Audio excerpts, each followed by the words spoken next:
Barroca, eu vou começar já pegando fogo aí, explicando por que eu fiz essa apresentação de liderar um grupo, liderar uma equipe como poucos que eu já vi.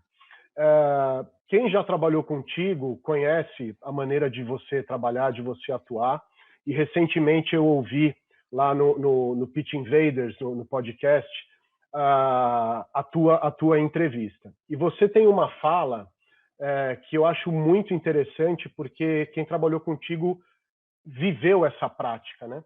Você fala que os lugares onde você vai trabalhar, você procura reproduzir ou procura proporcionar a criação de que eu vou chamar aqui de um microcosmo social, né? Que é, mais ou menos nas suas palavras, é um lugar em menor escala da sociedade que eu gostaria de viver. Então, como você constrói as relações, como que você trata as relações de trabalho, as relações pessoais. Me diga uma coisa, me conta um pouco disso, como é que você consegue fazer isso com tanta habilidade? Primeiro, falar que nem sempre eu consigo. A gente tenta, né? Mas esse realmente é um sentimento que eu tenho. Na minha cabeça, futebol é vida, e dentro da vida a gente precisa passar por ela deixando o maior número de coisas boas possíveis, né? E o esporte de alto rendimento, por ser competitivo, por ter uma visibilidade muito grande, muitas vezes deixa valores muito importantes de lado.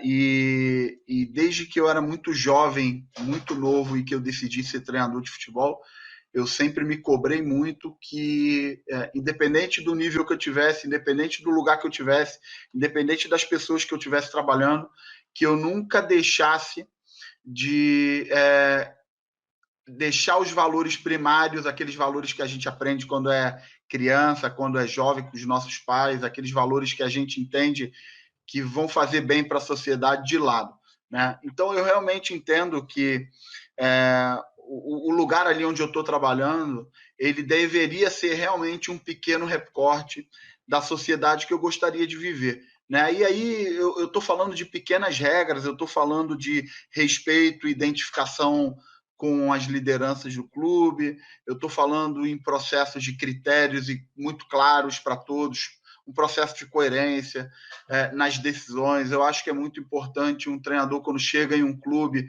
ele deixar muito claro na porta de entrada quais são os valores que ele não negocia. Eu acho que é muito importante um treinador, quando chega, ele não pensar apenas em desenvolver um trabalho para que ele mais à frente tenha oportunidades melhores.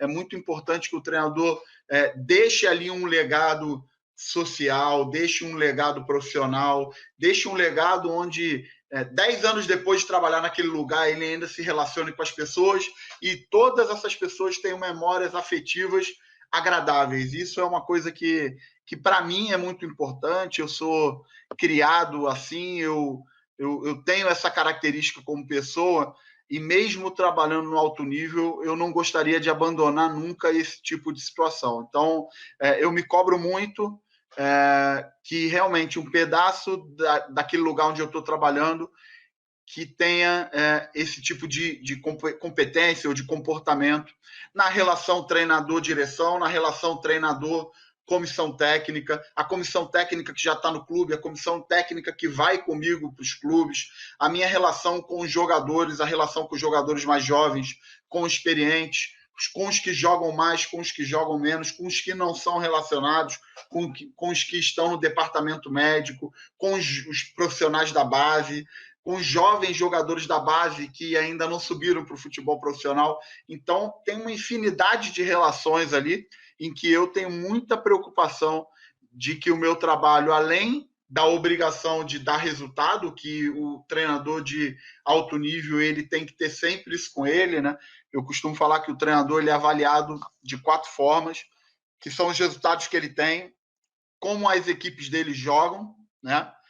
Como ele se comunica e as escolhas profissionais que ele faz. E esse como ele se comunica, ele tem a ver com tudo isso que a gente está falando aqui, como o treinador se comunica com a imprensa, como o treinador se comunica com os torcedores, mas como o treinador se comunica com a sua própria equipe, com seus próprios jogadores, com as dificuldades desportivas ou com os sucessos daquele momento, né? Então, é algo bastante interessante, é um assunto muito amplo, mas que eu tenho muito interesse em estar sempre estudando para me aprimorar.